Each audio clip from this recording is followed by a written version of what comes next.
Hello guys, this is Mike Zalozny from Las Vegas Desert Rat chess team. We play in United States Chess League. This is our inaugural season and everybody is very excited in our city to have this team. Unfortunately, not everybody had the opportunity and time to show up to Las Vegas Chess Center and watch the games, so we would like to bring you the highlights of most interesting moments of the first round where we faced Arizona Scorpions. And this game that we're going to go over here is played between Joel Banawa and Alberto Hernandez. It was played on board 2. And we have here international master from Ukraine, Andrei Ostrovsky, ready to give us his opinion on what happened in this game. Hi everybody watching this video and supporting Desert Rats. Okay, so in this game, we started with c4, c5, English opening.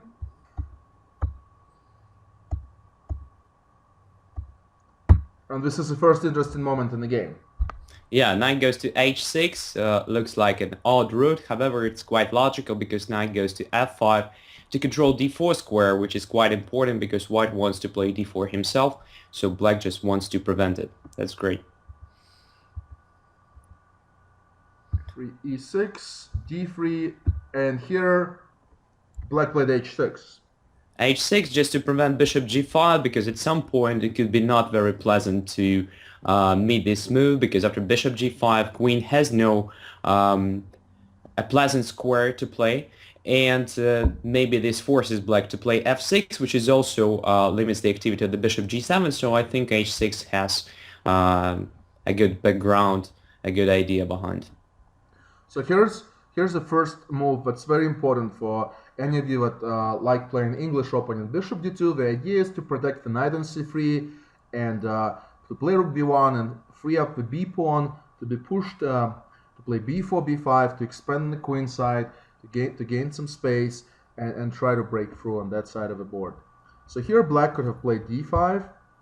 Yeah, I guess d5 was the best opportunity because okay, white plays in a quite logical way, protecting the knight and preparing b4. However, the problem is that white ignores the center, and I think that at this point d5 was just the best try to occupy the center, to grab some space, and to achieve a comfortable position.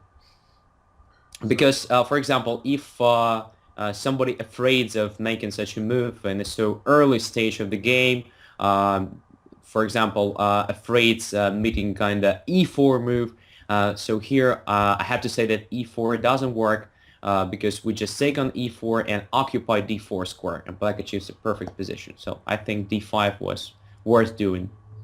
Okay, and here white played rook b1 as planned and black played a5, and you really did not like this move. Can you tell us why? I think that e5 just weakens the queen side a lot, especially b5 square, which could be, by the way, exploited later in the game.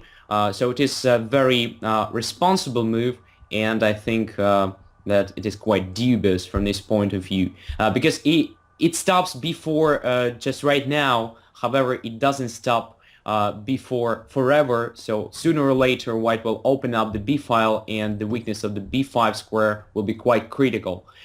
So instead of doing this a5, I guess again black should have played d5 just to grab the space in the center. After c4 takes d5, e6 takes d5, and for example a logical continuation b4 which was planned, I think black should play c4.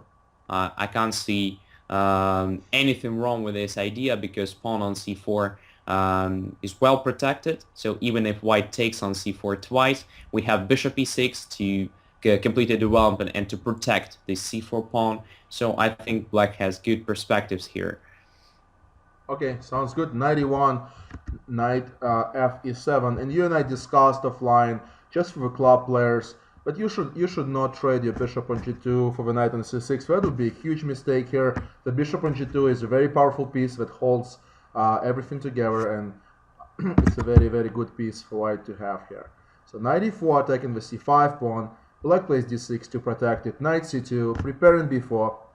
a4, black puts a clamp on the queen side, tries to stop the b4 push, and then a fantastic move here, knight a1. Fantastic from a sense that it's just very interesting idea. It's um, not sure if it's the best move in this position, but it's a very interesting idea. So where's this knight going, Andre?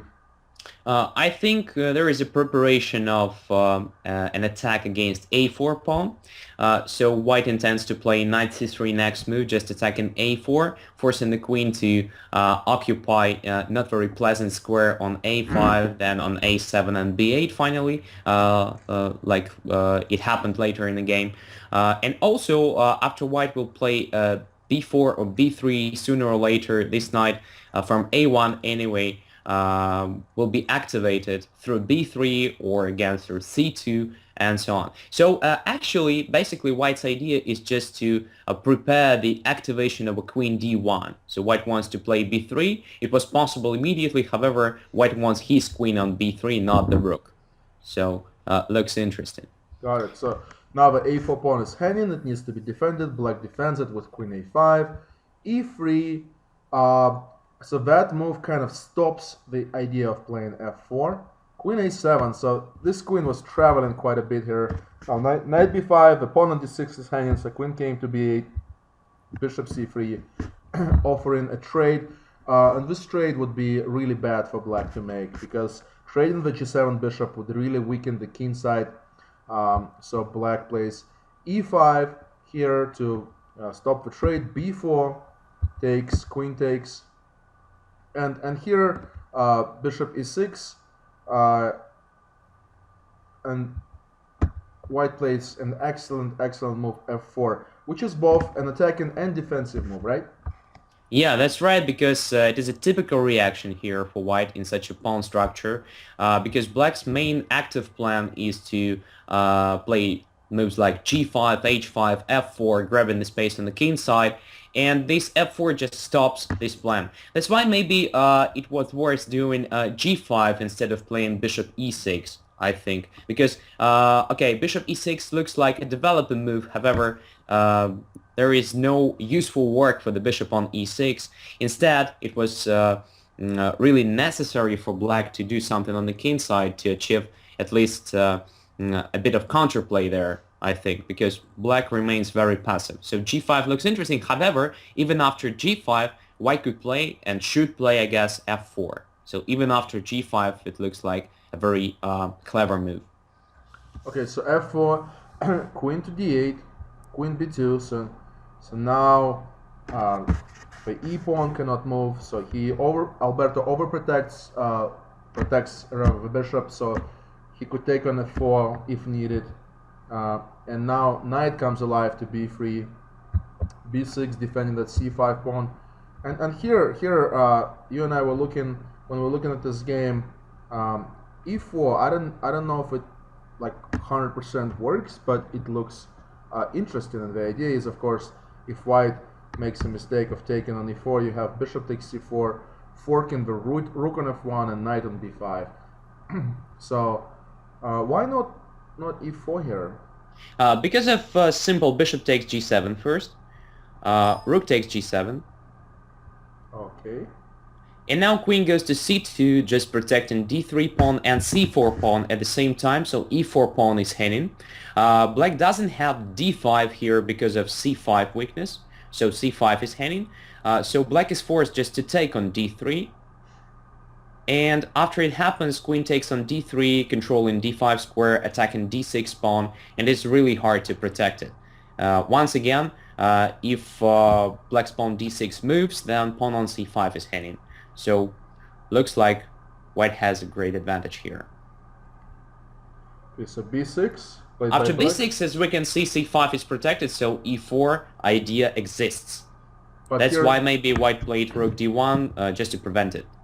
Yes, no, it's a great move, rook fd1. So because after e4, if4 really doesn't work here, de, bishop takes c4, knight takes d6, and white is actually winning.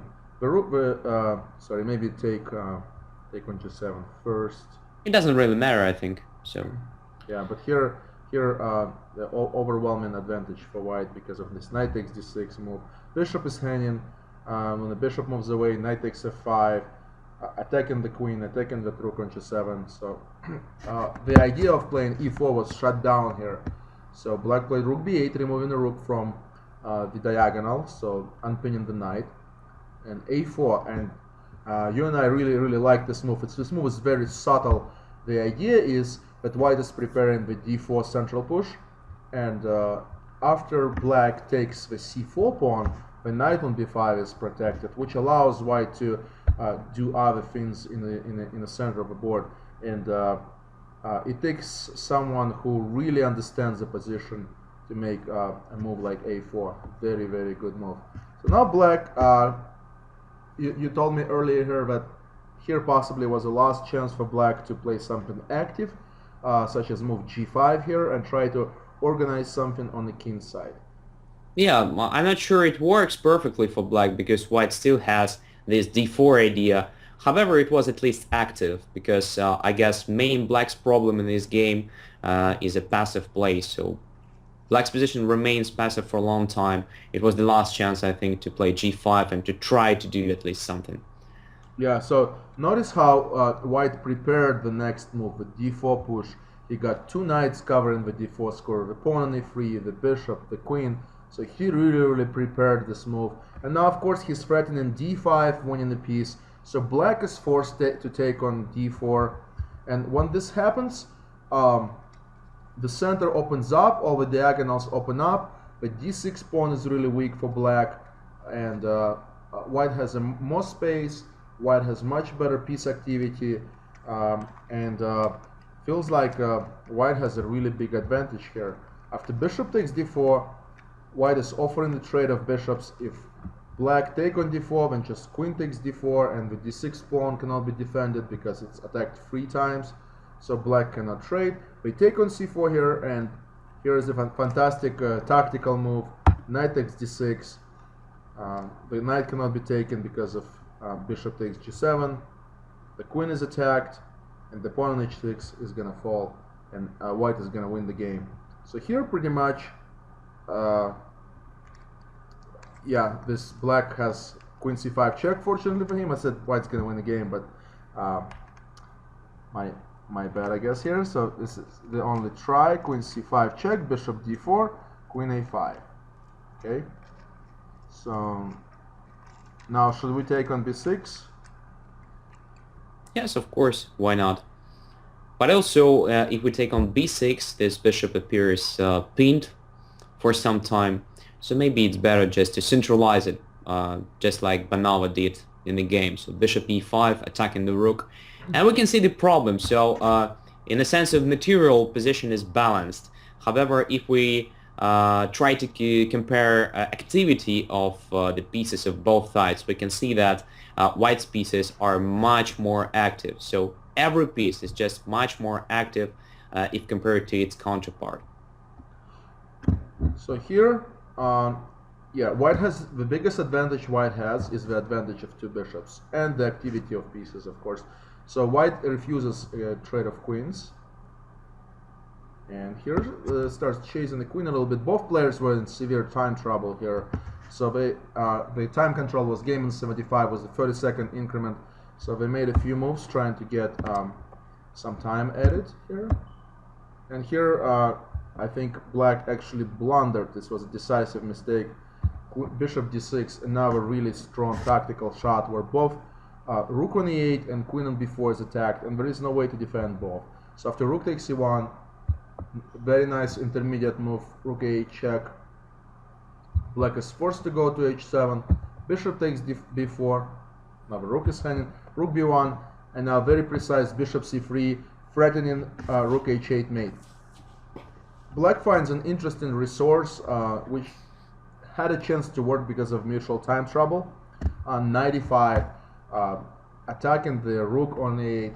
And the idea is, if let's say white does something careless, such as playing a move like rook a4, for example, which would be a huge blunder, knight f3 check, and now black has the upper hand. Unfortunately for black, white's rook stays on the 8th rank, plays rook e8, and now knight f3 check doesn't really work, simply because white will just capture that knight, sacrifice a queen. After bishop takes f3, rook h8, mate in 1, and white wins the game. So after rook e8, bishop c4, very precisely here, white traded down into one endgame. White is up a piece. White has a passed pawn on the e file, and the rest was pretty straightforward. And black resigned here. So Andrei, how would you summarize this game? What are your thoughts? What do you think black did wrong, and did any of the white's play impressed your? Well, I think that black was quite passive during all the game. So starting from very first opening moves like h6, then knight e7. Instead of that, it was possible to play something like d5. So it was interesting way of achieving a comfortable position in the center. Then black missed some opportunities connected with the g5, playing first. Instead of completing the development of the bishop on e6, because bishop on e6 doesn't really give black any use. Instead of that, it was necessary to activate on the king side. So I think main problem was this passive play. So black just allowed a lot to white, and white just managed to exploit it. As for white, well, white played knight a1. Knight a1 was quite impressive move. Then a4 was a very good move, just protecting knight b5, and of course this d4 was very efficient, and it was made just right in time. So only few moves later could be very late, I think, for this d4. So something like that. Sounds good. Thank you very much. Thank you. And we will see you in other videos.